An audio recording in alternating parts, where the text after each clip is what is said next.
Eu gostaria de dirigir-me a vocês para esta enorme conferência com muitos milhares de pessoas e trazer um tema extremamente pertinente para os nossos dias e para este momento em especial, que tem a ver com a família. E o tema é a família no coração de Deus.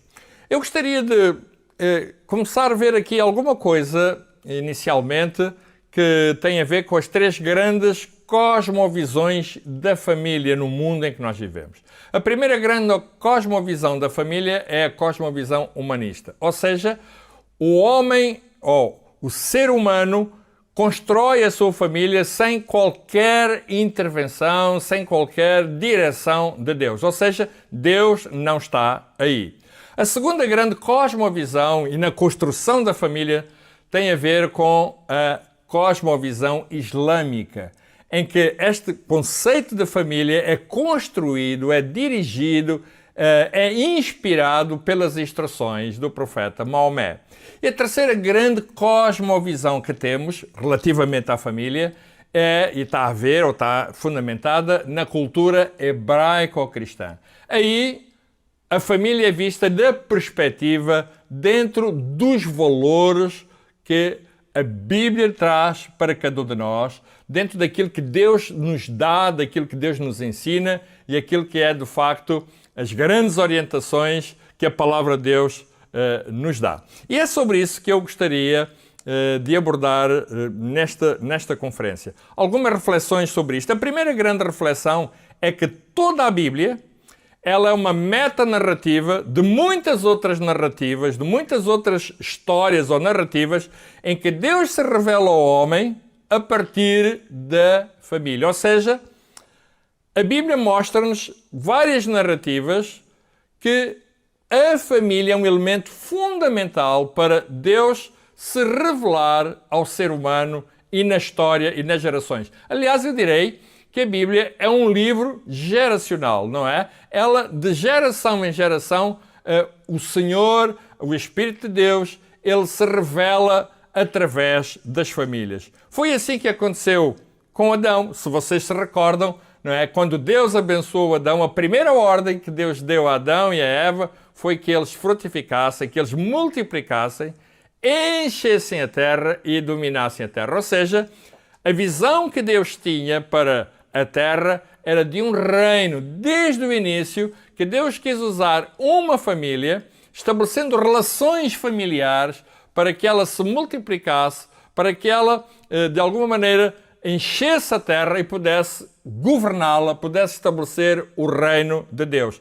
Vemos depois isso também com Noé, em que Deus salva uma família, ele liberta uma família, ele redime uma família e começa tudo de novo. Vemos depois com Abraão, que através da semente de Abraão, Deus abençoa todas as famílias da terra e por aí fora, não é? Não vou ter tempo de poder falar de todas as famílias, mas de facto a Bíblia fala-nos da importância que as famílias têm na história da redenção da humanidade.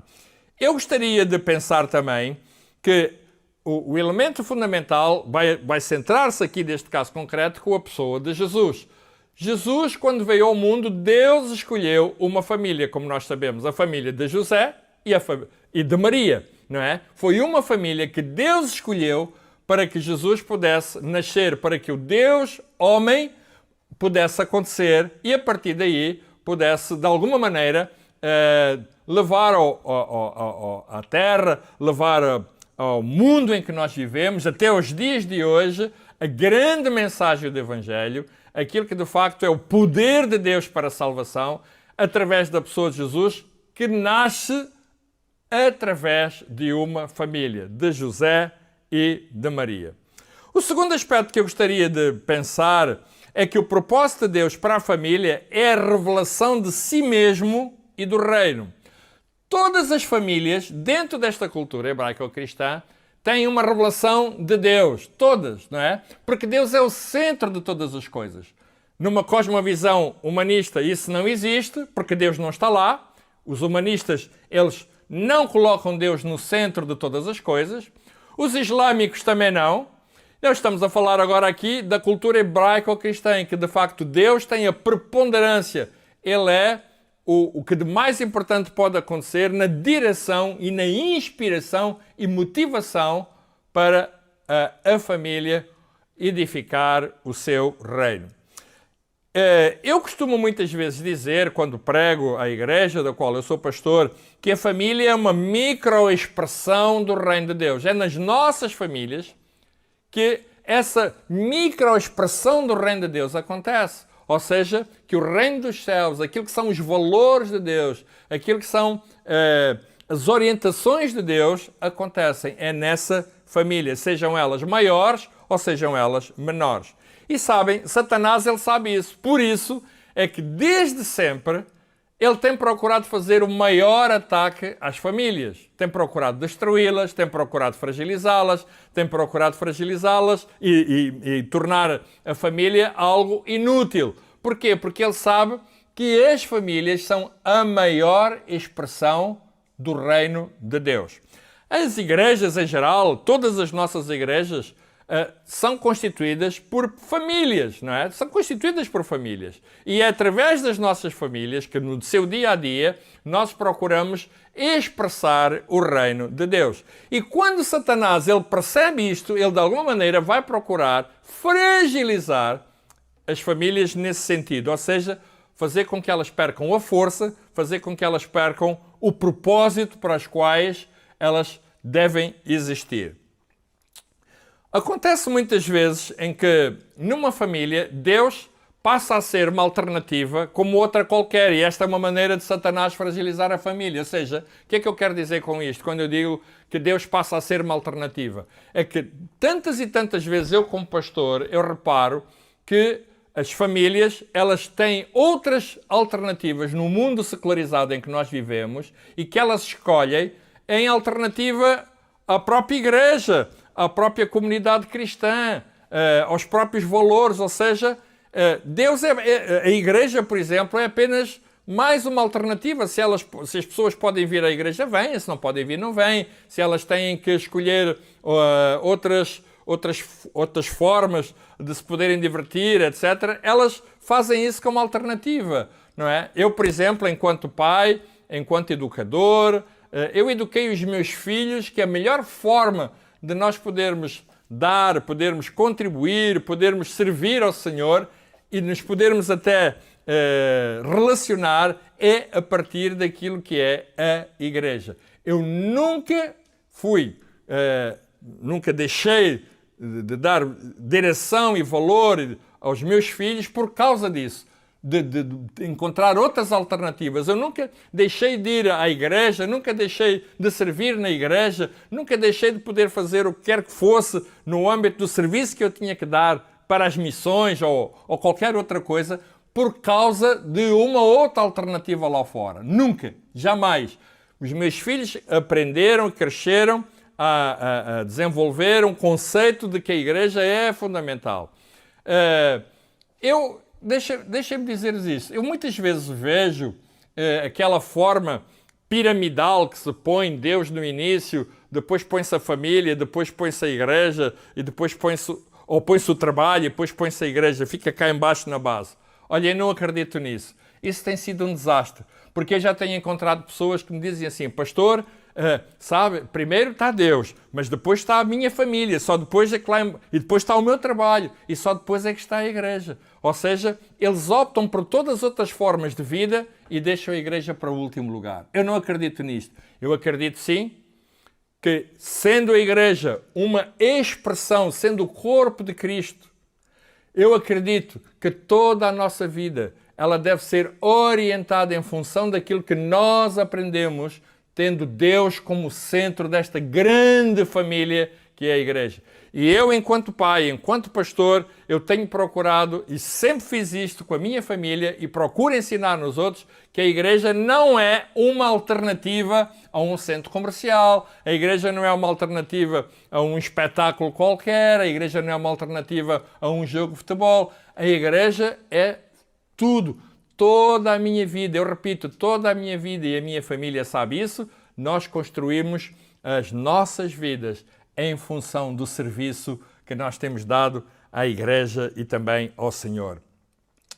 Sabem, muitas igrejas foram implantadas a partir das famílias. Eu próprio, eu pastoreio igrejas que começaram a partir, tendo como base as famílias, com oração, começaram tendo como base grupos de estudo bíblico, etc. Foi assim que elas começaram. As famílias foram importantes neste conceito, nesta perspectiva de que, de facto, elas necessitam de ir mais além, tendo a prioridade o servir ao Senhor. É aqui que nós encontramos o fundamental, é aqui que nós encontramos os valores principais do cristianismo e os valores principais da cultura hebraico-cristã. É a partir exatamente da família. Em terceiro lugar, eu gostaria de pensar com vocês que muitas igrejas ficam fragilizadas e até se dividem quando Satanás consegue tocar nas famílias das suas lideranças. Eu vou repetir, muitas igrejas ficam fragilizadas e até se dividem quando Satanás consegue tocar nas famílias das suas lideranças. Quem de nós não conhece, com o seu historial, etc., tantas igrejas ficaram fragilizadas e que deram escândalos incríveis, coisas que às vezes nos envergonham por causa de terem sido as suas lideranças, o verdadeiro escândalo, terem sido fragilizadas. Porquê? Porque Satanás, ele focou-se aí e atacou. Muitas destas coisas acontecem porque Satanás, ele desfoca, ele vai procurar perverter a autoridade das igrejas através das lideranças das mesmas. Em quarto lugar, a igreja é uma família de famílias. É interessante pensar que em Efésios, no capítulo 2 e no versículo 19, está escrito que nós somos concidadãos dos santos e família de Deus. Reparem que diz que somos concidadãos dos santos e família de Deus. Deus tem uma família que é a igreja e que é constituída por muitas outras famílias. Dentro destas famílias, nós encontramos famílias maiores, famílias menores, encontramos famílias funcionais, encontramos famílias disfuncionais. Eu próprio, na igreja que pastoreio, nós temos famílias que se estão a reconstruir, que se estão agora a levantar e que têm todo um passado disfuncional. A igreja tem esta perspectiva. A igreja tem a perspectiva de poder, efetivamente, trazer, como eu já disse anteriormente, os valores do reino e ajudar as famílias a reconstruírem-se, ajudar as famílias a levantarem-se, ajudar as famílias a restaurarem-se, ajudar as famílias a reedificarem-se e a poder cumprir todos os propósitos e todos os desígnios que Deus tem para elas. Eu acredito nisto. Nós somos a família de Deus. É Paulo a dizer aos Efésios, que está a dizer, nós somos família de Deus. Deus tem uma família, graças a Deus. Enquanto pastor, eu sempre procurei ter muito cuidado comigo e sempre procurei ter muito cuidado na direção de todas as coisas para que Satanás não fragilizasse, não atacasse a minha própria autoridade. Porquê? Porque ela é importante. Eu tenho consciência que a minha responsabilidade é maior que qualquer outra pessoa. Eu sou um pastor. Eu sou um pastor. E como pastor, eu tenho consciência que a minha responsabilidade é muito grande. Eu tenho essa consciência. Não posso, de maneira nenhuma, pensar que sou uma pessoa comum e que tenho uma vida igual a qualquer outra pessoa. Não, claro que... Eu espero que vocês entendam. Claro que eu tenho uma vida igual aos outros, mas a minha responsabilidade do ponto de vista da conduta, do ponto de vista do meu comportamento, do ponto de vista daquilo que são os meus valores, são claramente muito, muito maiores. Porquê? Porque eu sou um pastor. Eu sou o líder de uma comunidade cristã. Eu sou o líder de uma igreja. Então eu procuro tomar esta consciência que as minhas responsabilidades são infinitamente superiores a qualquer outra pessoa. E é aqui, muitas vezes, que Satanás ataca e fragiliza as nossas lideranças e, consequentemente, também as igrejas que nós dirigimos. É no seio ou é na intimidade da minha família, eu, pessoalmente, que tantas vezes eu encontro coragem e ânimo para enfrentar as pressões que o ministério nos traz. O ministério traz muitas pressões, sem dúvida nenhuma, não é? É inegável isto. Todas as pessoas que estão no ministério sabem que há pressões de natureza natural, da vida, do dia a dia, mas também traz pressões de natureza espiritual. Como eu já disse, temos o inimigo, temos as forças das trevas, temos Satanás, etc., que de alguma maneira vai procurar derrubar, vai procurar destruir-nos, vai procurar desanimar-nos, vai procurar desfocar-nos, vai procurar tirar-nos o propósito de todas as coisas. Então, é preciso ter este cuidado. E eu, pessoalmente, é no seio da minha família, é na intimidade da minha família, que eu procurei ao longo de todos estes anos ter esta estabilidade, este conforto, esta coragem para tantas vezes poder continuar a fazer aquilo que eu sempre faço. Eu vou dar aqui um exemplo. Há 3 anos e meio aproximadamente, foi-me diagnosticado um cancro na próstata. E não foi fácil ouvir por parte do meu médico, né, que eu tinha um cancro na próstata, e a primeira coisa, era maligno, como é evidente, e eu teria que ser submetido a uma intervenção cirúrgica. A primeira coisa logo que eu pensei é que os dias da minha vida estariam muito limitados. Foi a primeira coisa que eu pensei. Mas depois, já dentro de um ambiente familiar, dentro de uma estrutura de intimidade, que me ajudou imenso e que me deram estímulo, motivação através das suas orações, para eu continuar firme, focado naquilo que era o propósito de Deus para a minha vida.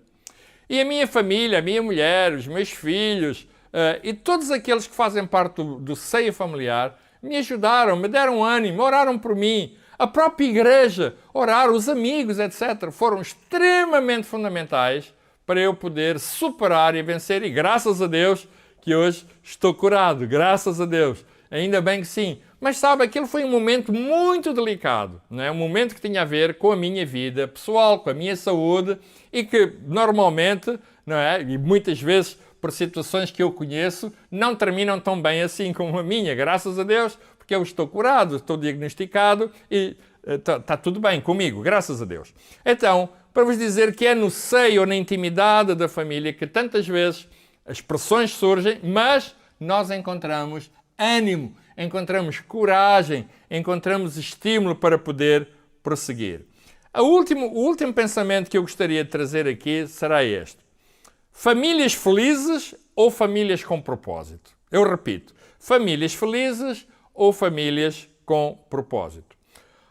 O que é que eu quero dizer com isto, famílias felizes ou famílias com propósito? Sabem, grande parte das famílias tem os seus problemas, tem as suas histórias menos felizes, tem as suas histórias mais problemáticas. Mas existe um mito, sobretudo na cultura ocidental, das famílias felizes. Ou seja, que é tudo na família tem que correr bem, temos que estar todos felizes. E isto não é verdade. Não é verdade. Não é? Nem sempre as coisas correm bem no seio familiar. Há momentos de grande pressão. E este mito, às vezes, tem destruído. Eu tenho encontrado pessoas, tenho encontrado casais, as pessoas até com idade, que terminam a sua relação com o casamento ou até com a família porque dizem que não são felizes. Não é? Não são felizes. A questão aqui não é se é feliz ou não. Dentro de uma cultura hebraica ou cristã, a questão aqui a perceber é se eu estou dentro ou não do propósito. O propósito é que me realiza. O propósito de Deus para a minha vida é que traz unidade. O propósito de Deus para a minha vida é que traz coragem. O propósito de Deus, direi assim, é que me vai dar a felicidade para eu poder fazer o que eu faço. Não é a felicidade em si, mas é o propósito. E vou-vos dar um exemplo. Aqui há uns anos eu encontrei um amigo que eu não via há muitos anos, talvez há 40 anos. Fomos jantar. Perguntei-lhe pela família e ele disse-me assim, Carlitos, eu divorciei-me, deixei a minha família, apaixonei-me por uma outra mulher, fui viver para um outro país e sabes uma coisa, passado alguns anos, aquela mulher deixou-me, abandonou-me, eu senti-me perdido, tive uma depressão, regressei a Portugal, voltei para a casa dos meus pais, mas olha, tinha perdido a minha família original por causa de uma loucura da minha vida. E disse-me ele assim, olha, sabes uma coisa, aquilo que eu percebi é que eu já tinha sido feliz e não sabia. Esta é uma questão muito importante. Às vezes nós não valorizamos aquilo que de facto nós temos no seio da família, que é tão importante. E isso tem a ver com o propósito dela. O propósito para o qual Deus nos colocou e deu essa família. Eu acredito que a minha mulher e a família que eu construí, eles têm um propósito. Graças a Deus. Josué, ele afirmou, eu e a minha casa serviremos ao Senhor. Eu, enquanto pastor, posso dizer o mesmo. Eu e a minha casa serviremos ao Senhor. Eu e a minha mulher decidimos servir ao Senhor há 40 e poucos anos. Os meus filhos, todos eles, o meu filho mais velho, o Bruno, ele serve ao Senhor, ele está na liderança do ministério que nós temos para casais, juntamente com a minha nora. A minha filha e o meu genro, eles estão na equipa do louvor, da adoração, na equipa de produção, tudo isso. Ou seja, a nossa família serve ao Senhor. A nossa felicidade não vem das coisas em si, não vem das circunstâncias em si, mas a nossa felicidade vem do propósito que nós temos em servir ao Senhor. O propósito determina tudo. Dentro desta cultura hebraica ou cristã, o mais importante não é aquilo que são as circunstâncias que criam ou que, de alguma maneira, procuram fazer com que a felicidade aconteça, mas é exatamente esta direção que temos, o poder do Espírito de Deus na nossa vida, o propósito que temos dele, a inspiração que temos dele, a motivação que temos dele. Isto é que dirige a nossa vida e é isto que traz este encorajamento, este ânimo e esta dedicação. Por isso, eu gostaria de vos deixar aqui esta palavra, dizer que pudessem ficar animados, encorajados e que Deus vos abençoe grandemente. Amém.